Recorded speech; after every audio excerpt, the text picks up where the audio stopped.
नमस्कार सांग माने काली मो पई थिला गोटे खास दिन सेथिपई आमे बाहरु केक ऑर्डर न करी घरे केक बनैथिलु।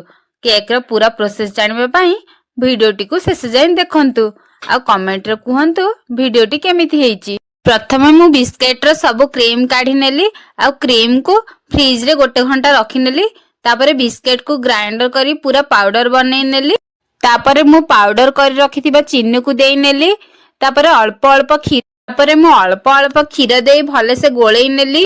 एबे गोटे प्रेशर कुकर रे किछि लूण देई ताकू गरम हेबा को छाडी नेबी। तापरे गोटे ताटिया रे तेल देई ताकू भले से गोळेई नेली। तापरे इनो को देई मु भले से गोळेई नेली। आपण माने इनो बदले बेकिंग पाउडर मध्ये नै परिबे। एबे केक रो बैटर को सेई ताटिया रे देई गरम होइथिबा प्रेशर कुकर रे रख नेली आ प्रेशर को कवर कर नेली। एबे 30 रु 35 मिनिट जाय मु केक को बेक हेबा को छाडी नेबी। वर्तमान हमर केक रेडी हे गलानी। पूरा ठंडा होई गला ताको गोटे प्लेट को काढी नेली। गोटे घंटा हे गलानी मु क्रीम को काढी नेली। सेथिरे क्षीर देई ताको भले से गोळेई नेली। तापरे मु केक रो ऊपर से क्रीम को देई नेली। एबे मु क्रीम पाई गोटे चम्मच मैदा 2 चम्मच चीनी पाउडर आ क्षीर को भले से गोळेई ताको कुक हेबा को छाडी नेली।